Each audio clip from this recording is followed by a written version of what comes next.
Hi, I'm Michael Senoff, founder and CEO of HardToFindSeminars.com. For the last 5 years, I've interviewed the world's best business and marketing minds. Along the way, I've created a successful publishing business, all from home from my two-car garage. When my first child was born, he was very sick, and it was then that I knew I had to have a business that I could operate from home. Now my challenge is to build the world's largest free resource for online, downloadable MP3 audio business interviews. I knew I needed a site that contained strategies, solutions, and inside angles to help you live better, to save and make more money, to stay healthier, and to get more out of life. I've learned a lot in the last 5 years, and today I'm going to show you the skills you need to survive.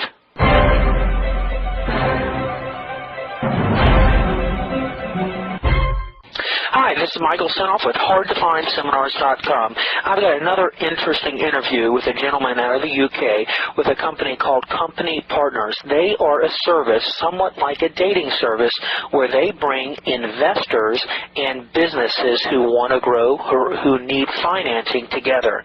And if you have a business or you want to sell your business, Company Partners can offer multiple services from business plan development to consulting to matching an angel investor. It's a business person who has experience in the type of business you're trying to grow or sell with matching you guys together. This interview is separated into two 30-minute sections, and I hope you enjoy. Lawrence Gilbert. Good evening to you, Lawrence. This is Michael Senoff out in San Diego in the U.S. Oh. Hello, Michael. How are you? Doing very good. How are you doing? Not too bad, not too bad. Good. Well, nice to meet you in person and by voice. I suspect this is a good time for you?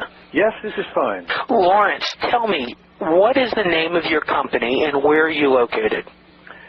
Michael, it's Company Partners, and we're located about 30 miles west of London in the UK. And what does Company Partners do? Company Partners is an organization that helps people to start up in business. We do that in two ways. One is much like a personal dating site in that we help people to find others to partner with to start a business, because it is easier to start a business if you've got a partner to do that.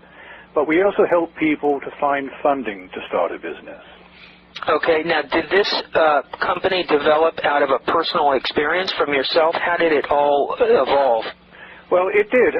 What happened was that I set up a company myself, and I found that a lot of the people that I had been at college and university with who had great ideas hadn't done so. And when I talked to them, I found it was mainly because they had the great idea, but it's pretty daunting doing it by yourself. Whereas I was able to set up mine with the help of my brother and some friends, and we were able to bounce ideas around between us. As an individual, you can't do that, and so the danger is that your great idea never actually happens. Right. What business had you started up yourself? Well, that was a consultancy company that provided change management to fairly large organizations and local government. Okay. Do you still operate that business? It's operated by a manager now, but what I wanted to do was to try and help some of the smaller companies and the people who did want to start businesses that perhaps hadn't got round to it.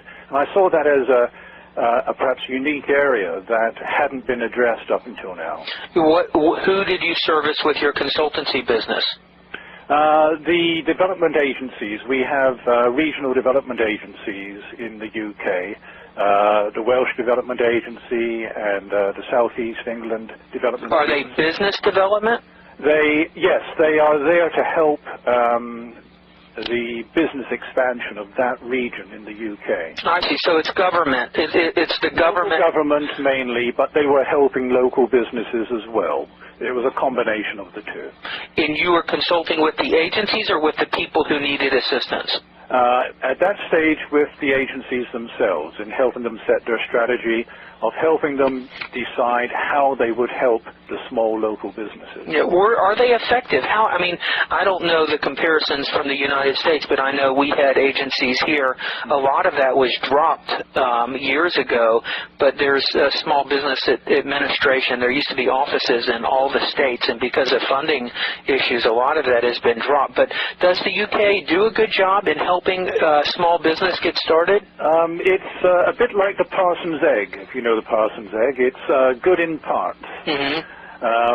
Some of the work that the regional development agencies does do is actually very strong. But to be honest, a lot of the implementation of it is by local consultants who are working directly for the agency that, to my mind, I have to say, wouldn't get a job in real life. Right. And I think there's a lot of people coming to our site for advice and help who have been let down by the local small business support agencies. They're not experts, they're employees. Yes, I think that's right. They're not risk takers and they're not entrepreneurs. Okay. So this consultancy business, you started this yourself, and did you do this for a number of years? I did it for a couple of years. Before that, I had been working for large companies myself, but always on a strategic basis. But I did this for a couple of years, and it is still going in the background, but mainly now I'm concentrating on company partners. Okay, very good. Well, let's see here. So you had the desire to start a business, but, okay, let me ask you this. Let's say people have a desire to start a business, but never have or didn't know what to do. Can company partners help someone in doing that? Yep. What we do is, first of all, we find out what the business does and the key areas that is different about that business. And we help people advise them on forming a business plan. Without that, and people don't realize the importance of it, but without that, you haven't got a marketing tool for your business to attract funding or indeed to attract other partners who may want to help you in that business. So it's your experience that a business plan, whether you want to get funding for a business or sell a business, is absolutely critical? It's got to be done because it is your marketing tool. It is your advert for the business. Many people see business plans as perhaps a waste of time. They would rather get on with running the business or starting the business. But quite honestly, without it, you're not going to get people thinking that you're serious in what you're doing. Okay. So is it hard to develop a business plan? Can someone do this on their own with some of the how-to books, or is this something you really need some expertise on? I think there's a combination there. You can get it started with the advice that is around in books, and also there's a lot of advice now on the web, and in the UK certainly, and I guess in the States as well, local government agencies advise on the web how to write a business plan. But it helps a great deal if you can get it reviewed by someone who has seen a lot of these, because very quickly they will pinpoint exactly what has to change to make it readable and to make it worthwhile. Okay, so with company partners, you're recommending people need a business plan, whether they're starting a business or whether they're going to sell a business. But is this business plan only to get financing from banks, or is a business plan also needed, in your opinion, to get financing from an angel investor or a personal investor? Right. The answer is yes. But the type of business plan varies depending on the audience, and that's the key point, I guess, that I would say about a business plan. Well, let's talk about some of those types. How could you categorize it?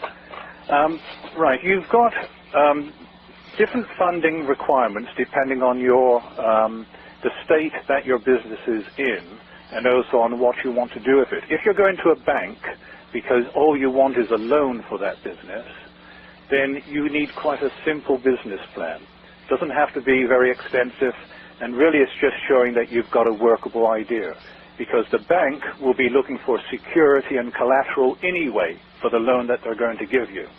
Yeah, so really they just want to make sure they've got collateral to get their money in case you flake out. Really, that's right. They just want collateral, security for their loan, and if you've got a business plan, it helps to justify it. So what would you tell a guy who writes a business plan and wants to go to a bank to borrow money for an idea, but he's got no security or collateral? What are his chances of getting the money? Pretty low. Okay. Pretty low, I have to say. Banks like venture capital companies, and I'll mention the difference between a business angel and a venture capital company in a second, are not risk takers. They are there simply to safeguard their own money and make a small profit on that. They're not risk takers. Okay.